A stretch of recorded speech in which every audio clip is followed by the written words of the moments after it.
Determination, a positive emotion that involves persevering towards a difficult goal in spite of obstacles. Hope, an optimistic attitude of mind based on an acceptance of positive outcomes related to events and circumstances in one's life or the world at large. As a verb, its definitions include expect with confidence and to cherish a desire with anticipation. Among its opposites are dejection, hopelessness, and despair. What comes to mind when you think of Undertale? Varied eccentric characters with truly unique designs and/or character development that goes well and beyond charming? The tons of side content that brings those characters even more development? The inspired designs of the characters and the world around them? Or perhaps maybe the incredibly in-depth story that requires several playthroughs to fully understand? For me, it's a lot broader than those things. It's something that encompassed the game from beginning to end. Something that people seem to talk a lot about in jokes, but I wonder if they really get it. It's hope, and the determination needed to see hope be strong enough to become the positive outcome. I like to think myself a very hopeful person. Heck, it's why I even bother making content. Do I want to entertain you guys? Yes, that much is easy enough to see. But what do I really want? I have a hope that at least in a small way, my content will bring a new perspective about the world to the world. It's my hope that at least a few of us can learn from each other and become stronger as a people because of it. A really cool guy named Samaj Z once created a fan art piece of me as a Blue Lantern on DeviantArt. I love all the fan art I get, but this one struck a chord with me pretty hard.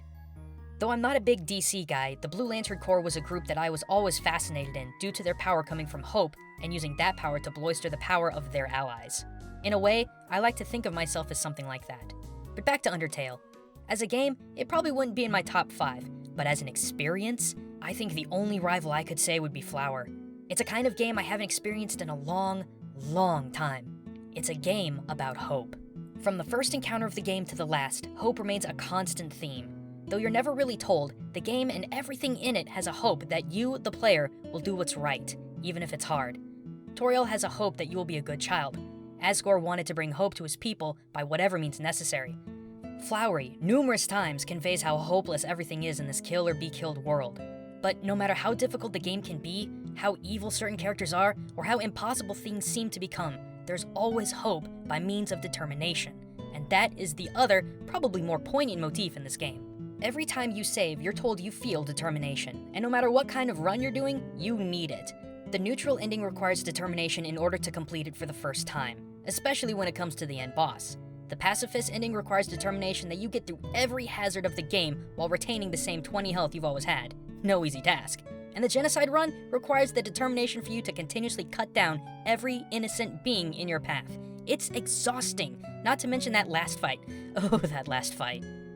But my point is, in all of the clever characters, unique settings, complex story points, everything, what keeps driving home is the concept of hope. There is hope for every enemy you fight and every encounter that you have. There is hope for Toriel to have a family again. There is hope for Asgore to reconcile his behavior for the betterment of monsters and humans. There is hope that every monster, big and small, will be spared with enough determination to see that hope through. There is even hope for Flowery.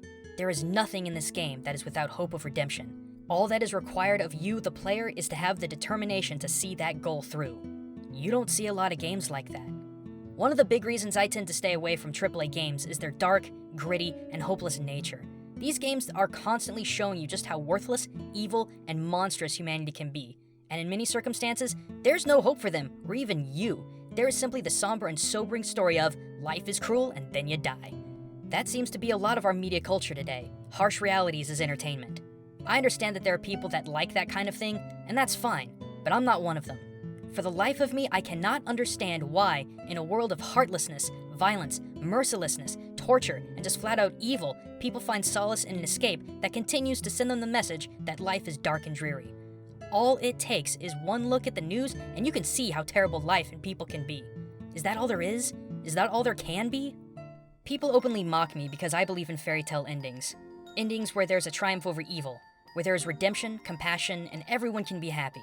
But I believe those things because when in this malice-encrusted world a happy ending finally happens for someone, I'm knowledgeable enough about them to recognize them when they happen. I retain my hope in their existence so that when I finally see one, I can understand it for what it is. Not mock it because it's easy and cliche. Because trust me, ladies and gentlemen, happy endings in life are rare, and they certainly are not easy to obtain. That's why Undertale resonated so hard in me when I completed it. It makes you work for that redemption and happy ending. As short as a game as it may be by modern standards, you will work in order to attain that happy ending. But it's never out of reach, as long as you, the player, hopes in the existence and have enough determination to see that end, and it'll be waiting for you. Redemption is waiting for every beloved character, good and evil, in Undertale, and that's how a happy ending should be. They don't happen because they're easy or common. They happen because the souls involved worked hard to make them happen. Then, when the dust finally settles, there's a dawn that brings something that a whole lot of our media has seemed to have forgotten about. Joy. Thanks for watching, everyone. Special thanks to Toby Fox for creating something so impactful, and thanks for Richard E.B. for taking something beautiful and making it even more lovely. And don't worry, guys, in another timeline, I'm busy making a really fun culture shock for Undertale, so stay tuned on the Game Theorist channel. But until next time, this is Gaijin Goomba signing out.